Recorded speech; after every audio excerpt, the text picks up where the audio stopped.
اعوذ باللہ من الشیطان الرجیم بسم اللہ الرحمن الرحیم احل لکم لیلۃ الصیام الرفث الی نسائکم۔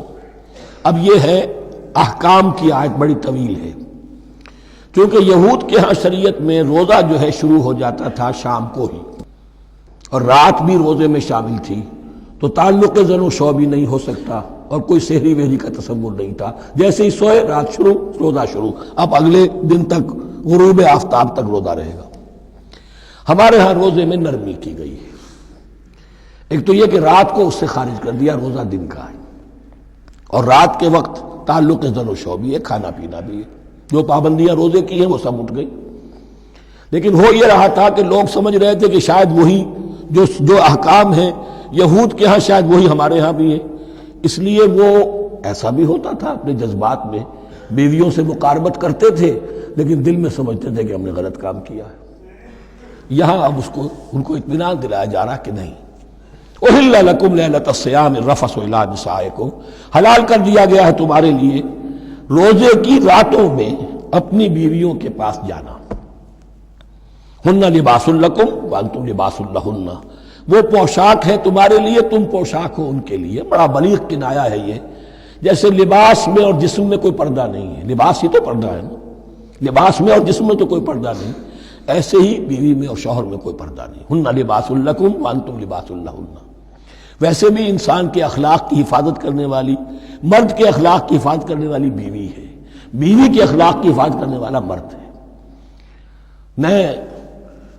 وہ مجھے اقبال کا شعر یاد آ رہا تھا، تعلیم نئی ہو کہ پرانی، نسوانیت زن کا نگہباں ہے فقط مرد۔ نہ پردہ نہ تعلیم نئی ہو کہ پرانی، نسوانیت زن کا نگہباں ہے فقط مرد۔ بہرحال ایک دونوں کے لیے وہ ایک ضرورت بھی ہے، ان کی پردہ پوشی بھی کرتے ہیں ایک دوسرے کی، اور اس طریقے سے لباس کی جو ہے اس میں کنایا کیا گیا۔ علم اللہ انکم کنتم تختانون انفسکم، اللہ کے علم میں ہے کہ تم اپنے آپ کے ساتھ خیانت کر رہے تھے، ایک کام کر رہے تھے جو گناہ نہیں ہے، لیکن تم سمجھتے تھے گناہ ہے، تو اپنے آپ سے خیانت ہو گئی کہ نہیں؟ اصلاً وہ گناہ نہیں تھا لیکن تمہارے علم میں نہیں تھا، لیکن تم یہ سمجھتے ہوئے بھی کہ یہ ممنوع ہے، اس کا ارتکاب کر رہے تھے۔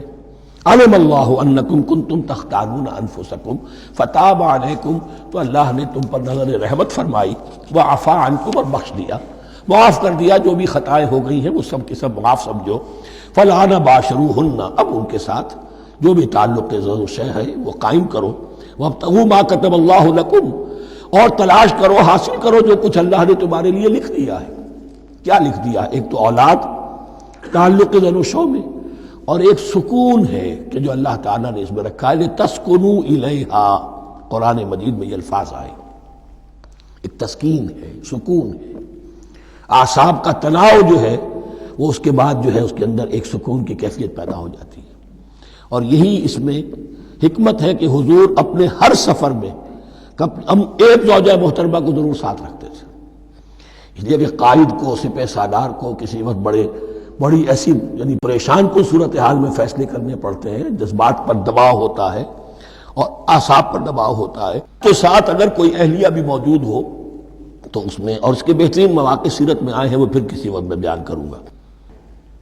وابتغوا ما كتب الله لكم وكلوا واشربوا حتى يتبين لكم الخيط الابيض من الخيط الاسود من الفجر، اور کھاؤ اور پیو یہاں تک کہ واضح ہو جائے تمہارے لیے سفید دھاری فجر کی سیاہ دھاری سے، یعنی یہ پاؤں پھٹنے کے لیے استعارہ ہے کہ جب سفیدہ نمایاں ہوتا ہے ایک لکیر کی طرح، پاؤں پھٹ گئی، اس وقت تک کھانے پینے کی چھوٹ ہے، سحری جو ہے آپ کر سکتے ہیں، بلکہ کلو واشربو، کھاؤ اور پیو، اور اس کی حدیث میں تاکید آئی ہے، اور یہ بھی فرمایا ہمارے اور یہود کے روزے کے مابین سحری جو ہے وہ فرق ہے۔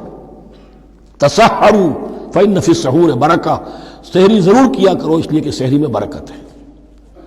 ثم اتموا الصیام الی اللیل، پھر رات تک روزے کو پورا کرو۔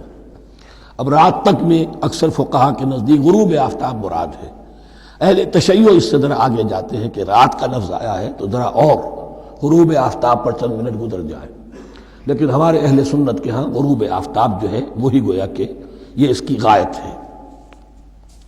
وَلَا تُبَاشِرُوهُنَّ وَأَنْتُمْ عَاكِفُونَ فِي الْمَسَاجِدِ، لیکن یہ رعایت جو تمہیں دی جا رہی ہے اس میں ایک استثناء ہے، جب تم معتکف ہو مسجدوں میں تو پھر اپنی بیویوں سے کوئی تعلق قائم نہ کرو۔ وَلَا تُبَاشِرُوهُنَّ، مت ان سے مباشرت کرو، وَأَنْتُمْ عَاكِفُونَ فِي الْمَسَاجِدِ، جبکہ تم مسجدوں میں اعتکاف میں ہو، آخری عشرے میں جو اعتکاف ہوتا ہے۔ تِلْكَ حُدُودُ اللَّهِ فَلَا تَقْرَبُوهَا، یہ اللہ کی حدود ہے، ان کے قریب مت جاؤ۔ بعض جگہ پر آتا ہے فلا تعتدوها، ان حدود کو عبور نہ کرو، ان سے تجاوز نہ کرو۔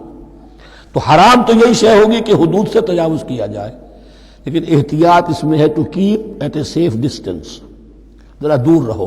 آخری حد تک چلے جاؤ گے تو اندیشہ ہے کہ کہیں اس حد کو کراس نہ کر جاؤ۔ فلا تقربوها، اللہ کے حدود سے ذرا ایک سیف ڈسٹینس کے اوپر رہنا ضروری ہے۔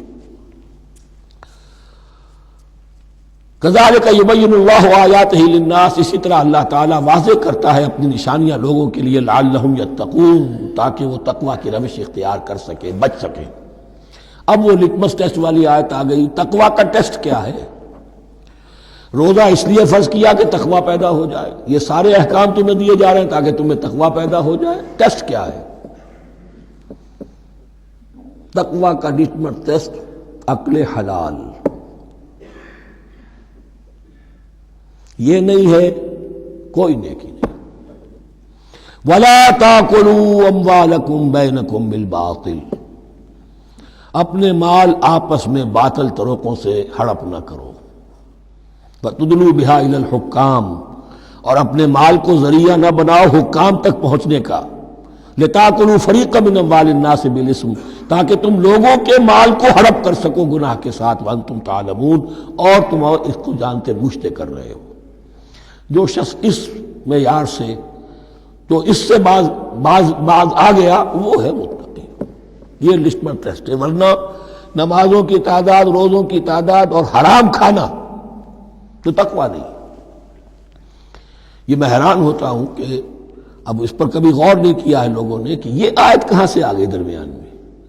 روزے کے احکام اور اس کے بعد قتال کے احکام بھی شروع ہوں گے، حج کے احکام شروع ہوں گے، یہ بیچ میں آیت۔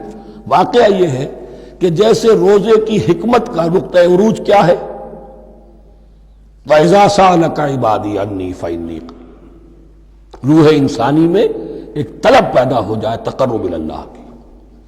اسی طرح احکام صوم میں جو کلائمیکس ہے وہ یہ ہے، وَلَا تَأْكُلُوا أَمْوَالَكُمْ بَيْنَكُمْ بِالْبَاطِلِ وَتُدْلُوا بِهَا إِلَى الْحُكَّامِ لِتَأْكُلُوا فَرِيقًا مِنْ أَمْوَالِ النَّاسِ بِالْإِثْمِ وَأَنْتُمْ تَعْلَمُونَ۔ صدق اللہ العظیم۔